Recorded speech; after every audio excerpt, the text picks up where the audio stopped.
Today on the channel, we're going to learn how to play Photograph by Def Leppard.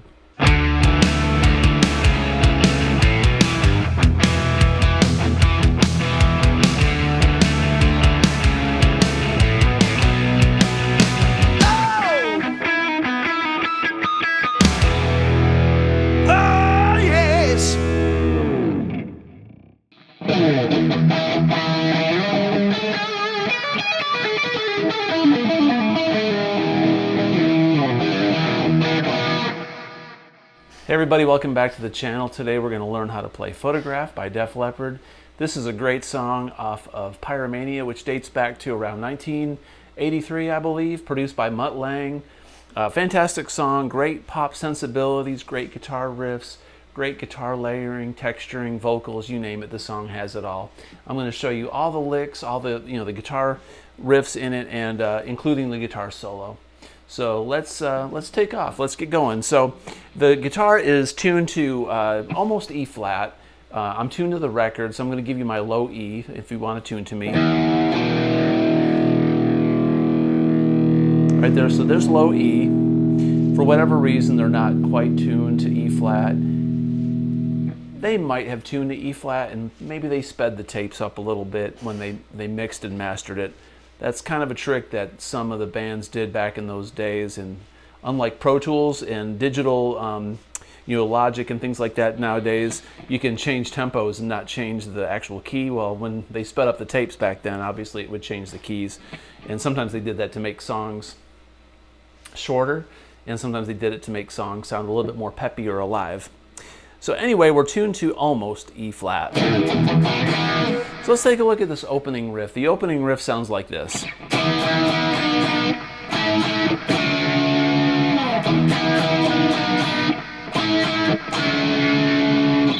You can also play it down here.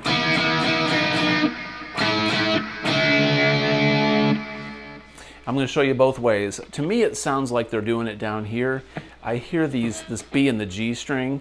But it makes more sense to kind of play it up in this bar pattern. So on this bar pattern, I'm going to show you two ways. This bar pattern up here, this bar E chord, power chord, we're on the D and the G string on the 9th fret. And then we're going to lower the G string down to the 8th fret.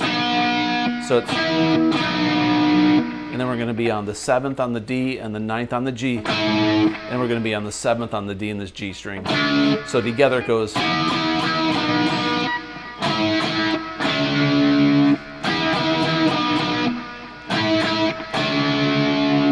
Okay, down here we're on the G and the B string, and we're making a D shape, kind of like this. We're on the E chord, and we're just going to slide we're on the 4th and the 5th on the G and the B, and we're going to slide this 5th fret down to the 4th,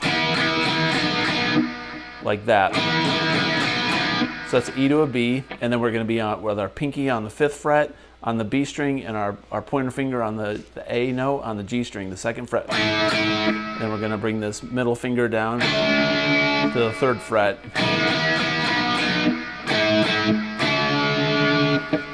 Sounds a lot better, I think, than up here. To me, on the record, it sounds like they're doing it in this position just based on the tonality of the strings.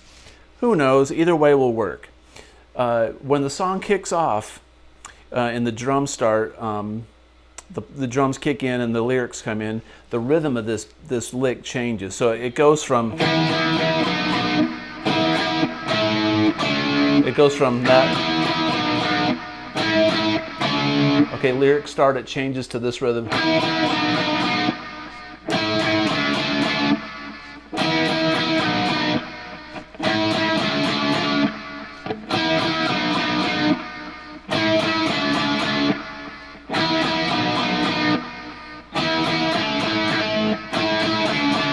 Can't play it tonight. So it's the same notes, it's just the rhythmic pattern is a little bit different. And that's during the vocals, when Joe Elliott's singing. Okay, so we're doing that riff during the verse. when the song kicks in and it's really grooving, like in the second time the verse comes around, you'll hear Steve Clark. It's probably Steve doing the chunking, but he's just on an E, right? So they're just chugging away on this E during the verse, and the other guitar player. It may be Phil Collin that did this track. I'm not sure. So that there's one guy doing that part, and the other guy's going. If you're only playing the guitar part by yourself in a band, you can go.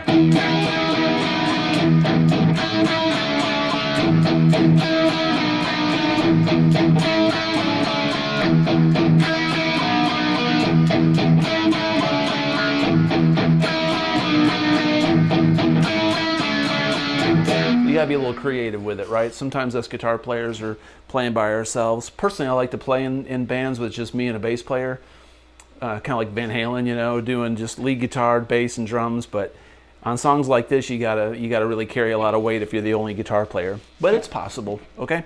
So there's the verse. Now, when it goes into the pre-chorus, he does this little turnaround where he goes. And that's when Joe Elliott sings, "You're all I want, my fantasy." And then it goes into kind of a pre-chorus. So coming out of that verse, so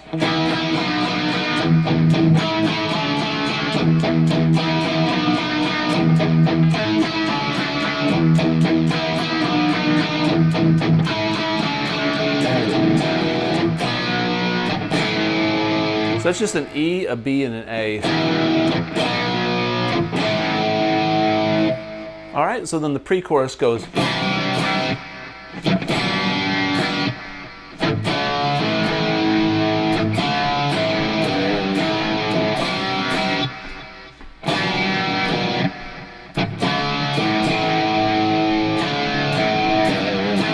It repeats that twice. So what I'm doing there is a C with the add to. It's like the Every Rose Has Its Thorns C.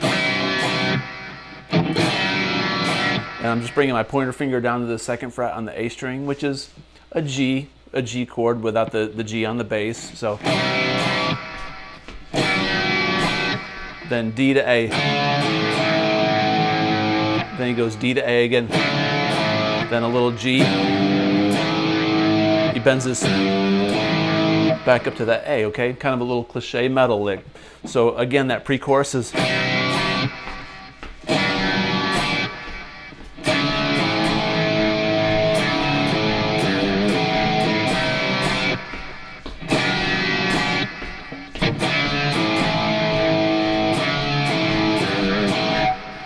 And then the chorus goes like this.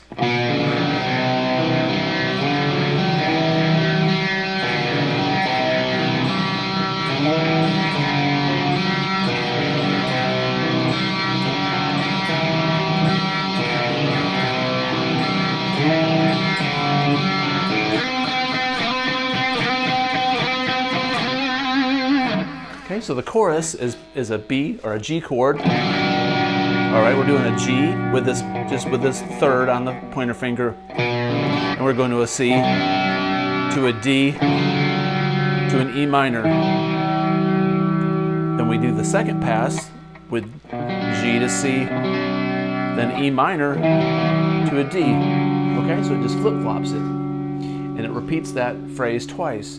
But we're not going to play these chord shapes. We're going to arpeggiate from the A, D, and G strings. We're going to go A, D, G, but we're going to take this chord shape and go. All I'm doing is putting my pointer finger on the second fret on the A, and I'm playing part of that G chord. So I'm going, then playing the very first three notes of a C major chord. So I'm on the third and second fret on the A and the D, or yeah, A and the D string with an open G string. Take that same position, move it up 2 frets. That's a D chord with the G in the bass, or G in the ringing out. And then we're going to go up 1 fret to the 5th fret, and we're going to bring the ring finger up to the 7th fret. And this G string, this G right here, always rings out. So it's,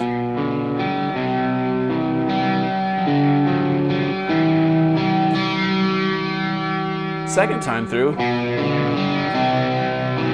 up to this E minor, then repeat again.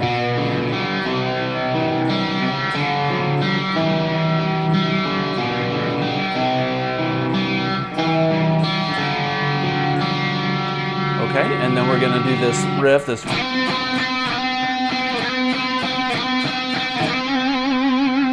All right, so when I'm there, they're holding it. Basically, they're playing a C chord, but the guitar riff, we're going to slide on the G string from the 3rd up to the 5th fret, and that's a C. So we're playing a C. But we're going to go.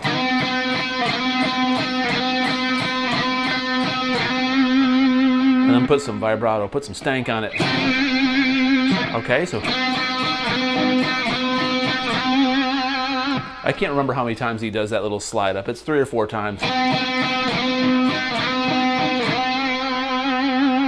Cool. And that's it, man. That's all of Photograph except for the guitar solo. So I'm going to show you the guitar solo, right? So the guitar solo starts off with Joe Elliott going, "She's gone straight to my head," and he's yelling that note out. He's holding it, right? And then the rhythm guitar is going just like the intro. And then I don't know who plays this solo. It might be Steve Clark. They might have split up duties on it. I want to say Steve Clark played the beginning of the solo, and then Phil Collin ended it. It's almost like they traded places, but I mean, who knows? It might be all Phil. It's got a lot of Phil Collin in it. So now, I think it was Phil that played on this album. Correct me if I'm wrong. I'm not a Def Leppard historian. I get a little gray when Phil came in and started recording songs with Def Leppard, and joined the band. And what did he play on? What did he not play on? It's kind of weird. So anyway, it doesn't matter. It's a great solo. So after he does the Joe Elliott's holding out nosedive on the B or the low E.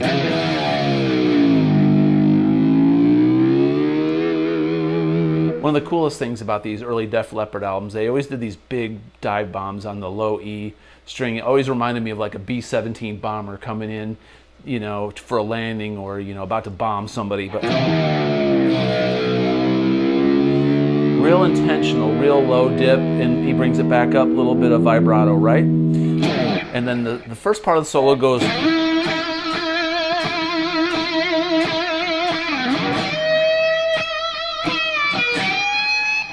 like that. All right, so he takes this note right here, it's an E, and we're on the G string on the 9th fret. And we're just going to vibrate the heck out of it. And then he's going to go up to this, which is the B string on the 15th fret. And we're going to bend it up so it's the 17th, which is an E. So we're going to basically play an E here for a few measures, and then we're going to take this D and bend it up to an E. And we're going to just bend it back down and pull off to the 12th fret. I'm raking into it. I'm gonna let go, and then take the 15th fret on the high E and go. Now what's cool about this solo is they modulate a little bit between E minor pentatonic and E major. So this first part of this solo is in it's kind of like E minor, because we've got this. We're starting on that D, and we're bending that up, which is minor. That's a blues lick in minor. Now we're going to bend that note up to the major 3rd, and then it modulates to a major. The rest of the guitar solo is in E major, okay? So from the beginning of that solo, we go.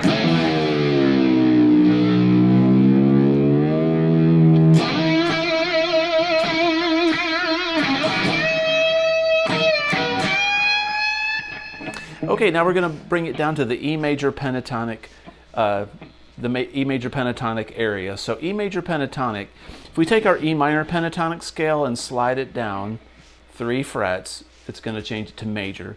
So what I'm talking about is, well,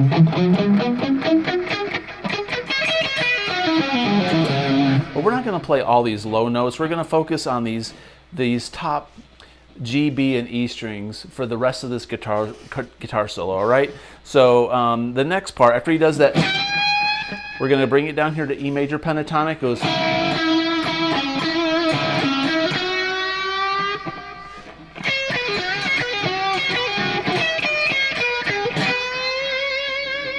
So let me show you that section right there. So the next part goes. So what I did is I'm on the G string on the 9th fret. A lot of vibrato in this solo, a lot of vocalisms in the guitar playing. Hit that note 3 times. And what I did there was I went to the 11th fret on the D and back to the 9th fret on the G. Then repeat that one phrase again. So, and then what I did there is I took the G string on the 11th fret. I bent that up to the major 3rd. We kind of bypass that minor 3rd and rest on that major 3rd. Sounds so cool, man. So good. And then we do this little lick. So what that is high E on the 9th. And I'm going to play like slow hand, like Clapton, all right? I can do it with my pinky, but I suck at this lick with my pinky, so we're going to do slow hand, ring finger, and pointer finger on this lick. It's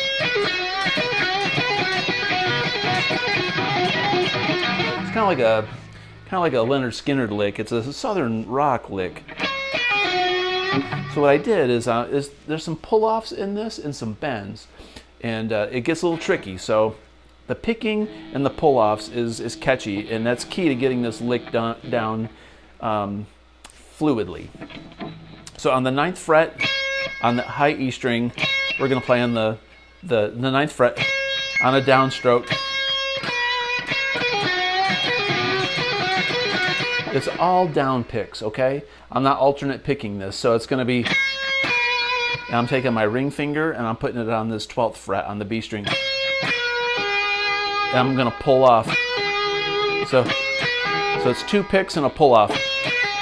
And then we're going to pick this G string on the 11th fret and bend it up with our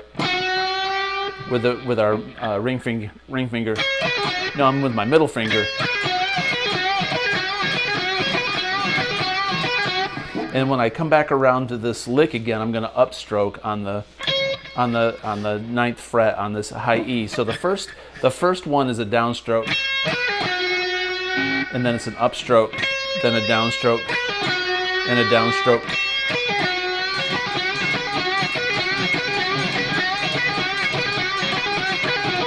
You can do this lick in a lot of songs. I mean, you can go. You can do it on different strings.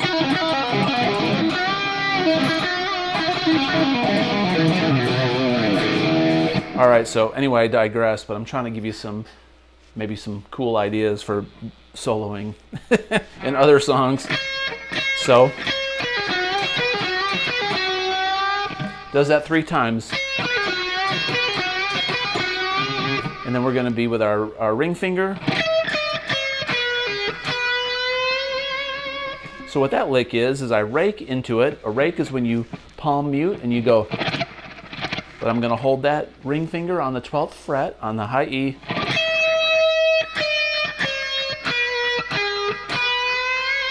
So what I went was 12, 11, 9 on the high E, and then 12 on the B string, and then 9 on the B string, and then we're going to take this 12th again on the B and bend it up a step.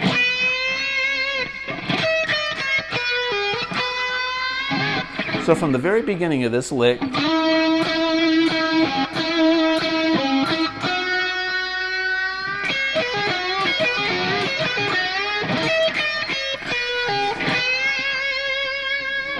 it's pretty awesome. And then he goes,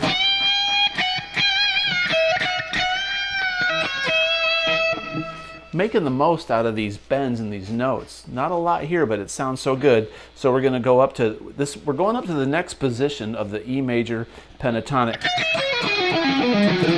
which is there. So what we're doing, it's like if you take an E major bar chord up here. We're just playing these top few notes of that E major chord, and we're going to add this 14th fret on the high E. So after we go, we're going to switch up to the 14th fret on the high E. All right, and we're going to bend that up a whole step. And we're going to bend it back down and bend it back up. So it starts off, and then we're going to go 12, 14, and release. And that's 12 on the high E and the 14 on the B. So that lick goes.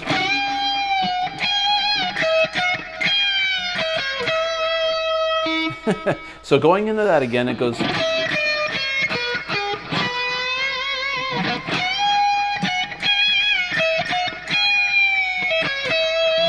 Now the grand finale, he goes.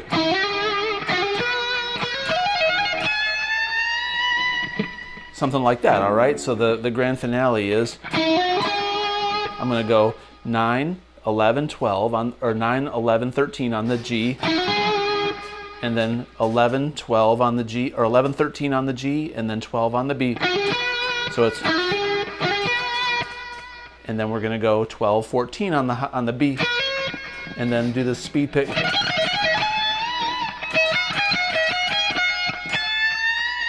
You can get a little sloppy with it. Phil Collin, I love him as a player. He's a great dude. I've met him a couple times.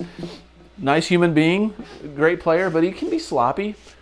Be a little sloppy with it, you know, go. Trust me, he's not worried about sounding precise like Steve Vai on that lick. It's about attitude.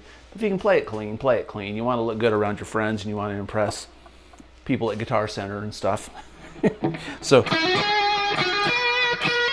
So once again, it's 9, 11, 13 on the G. I'm hammering on one pick, and then I hammer on this, and then pick on that B on the 12th, and then 12, 14 on the B.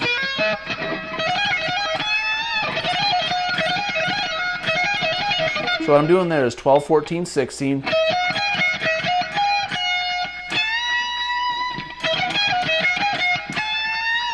And I'm bending the 17th fret up a whole step. Okay? So from the very beginning of that solo, in slow motion, when Joe Elliott is holding out that high note, you've gone straight to my head.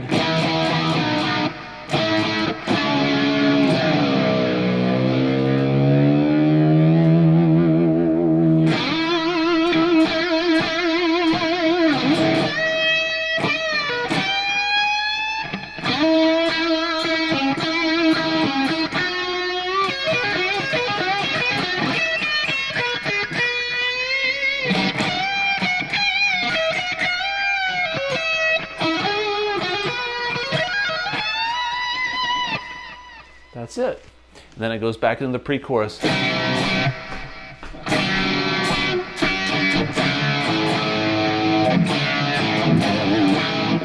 And we do that a couple times and go into the chorus. So good luck. I hope this lesson made sense and it was helpful and you enjoyed it. If you like this kind of content, please consider subscribing, comment below, and as always, have a great day. Peace out.